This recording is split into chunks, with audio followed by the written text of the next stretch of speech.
Thank you again. Good to be here. So we're talking about appropriate use criteria, which is being used across the spectrum of different fields of medicine in order to help streamline the clinical decision-making process. So our study, thank you to my co-authors. So the gap in the literature, appropriate criteria that evaluate when to perform anatomic total shoulder arthroplasty is lacking. Given the rise in utilization, appropriate use criteria for TSA has the potential to be an extremely powerful tool for improving quality of care and controlling costs. So the goals of this study was to test explicit criteria to assess the appropriateness of anatomic total shoulder decision-making using the RAND UCLA appropriateness methodology, and then compare the appropriateness criteria for TSA with real-world surgical cases, and then take the real-world surgical cases and characterize the prevalence rates and outcomes if they vary across the three appropriateness classifications. So part one was the algorithm creation and validation. So this study was published in Journal of Shoulder Elbow Surgery in 2022. Our group was a group of ASES active members, candidate members, and fellow members, 2 panels. This is just an example of the vignette creations that we did. Example 1 is 65 to 75, severe symptomatology, limited mobility, Walsh B1. Example 2 was over 75, moderate symptomatology, preserved mobility, Walsh A1.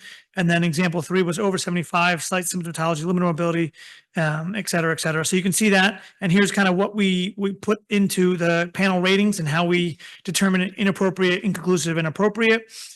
Based on the ratings, and then we went through the 2 panels and had a third to verify, and then based on the ratings and how they arbitrated the ratings, it became either inappropriate, inconclusive, or appropriate for anatomic total shoulder based on the scenario.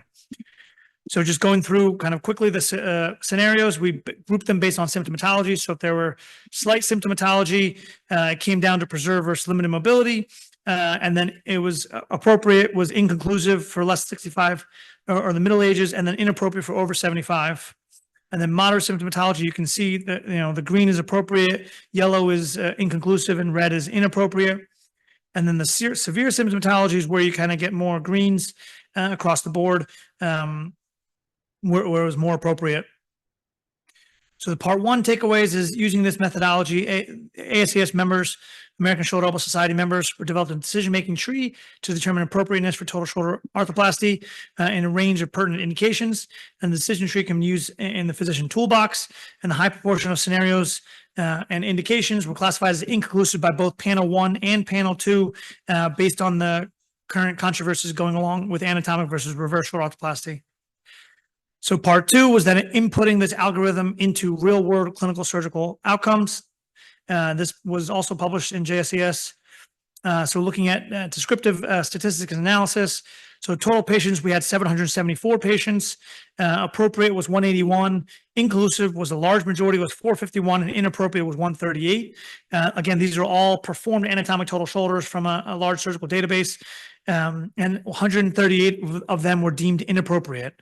So again, it has to do with some of the current controversies in anatomic versus reverse in terms of prior cuff repair, in terms of small rotator cuff tear, in terms of Walsh classification. Again, 44 of these were B2s, which now most of the American Shoulder Elbow Society would determine contraindication anatomic and an indication for reverse. So part 2 takeaways, again, from 774 patients. About 58 were classified as inconclusive, about 24 were classified as appropriate, and the considerable variation in the characteristics in the patients undergoing anatomic. These were all underwent anatomics, largely driven by age, symptomatology, and again, Walsh classification. Large number inconclusive. This may be secondary to worsening glenoid morphology, which is the Walsh classification. History of prior rotator cuff repair, which is consistent with the modern debates to determine appropriateness for primary anatomic versus reverse. And then appropriate patients tending to have worse preoperative function and pain scores versus inconclusive and inappropriate. So that leads us to the outcomes. Do the outcomes vary across these 3 classification groups? Short-term answer is yes, and this was just recently accepted to Bone and Joint Journal. So this is a busy slide, but just to keep in mind, the patients that were appropriate had a larger difference in the ASES score from preoperative to postoperative. Across the board, the anatomics did well. Obviously, this was a ASES group of surgeons who collected these data, so they kind of know what they're doing, right?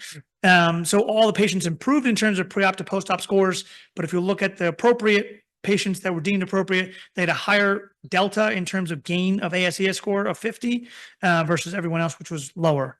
Right. So what does that mean? The appropriate patients experienced significantly greater improvement in VAS pain scores and ASES scores compared to both inconclusive and inappropriate.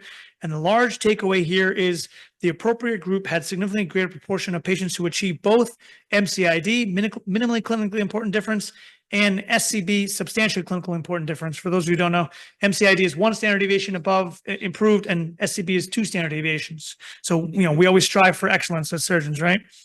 So almost 93% of patients achieved SCB. So the part 3 takeaways, 390 patients underwent primary anatomic total shoulder, average follow-up of almost 2 years, over 2 years, and 4 years, sorry, can't do math. And appropriate patients were more likely to achieve MCB and SCB for ASES patients compared to inappropriate patients. So among the appropriate patients, and people always talk about complications, right? Maybe that played a role, but among the appropriate patients who did not achieve SCB, 50% of them had a post-op complication. So this was significantly higher than proportion of post-op complications among those who did not achieve SCB across all 3 groups. Only 7% of patients who did not achieve SCB in an inappropriate group had a post-op complication. What does this all mean? It means it can be inferred that the failure to reach SCB in the appropriate group was likely due to the post-op complication, whereas for patients deemed inappropriate, failure to reach SCB may be secondary to the factors already accounted for within our algorithm, right? So all groups achieved significant improvement in patient-reported outcome scores postoperatively, and our data clinically validates an appropriateness criteria algorithm, allowing for more lower volume or people who are just starting practice, allowing for more rapid and reliable determination of anatomic total shoulder candidacy. So the overall conclusions of these studies build a convincing argument for consensus building efforts to delineate eligibility for anatomic total shoulder replacement, particularly in modern debates in surgical decision-making for anatomic versus reverse. These studies may allow for a reduction in variability in patient selection, optimized outcome, implant survivability, and cost effectiveness. Thank you.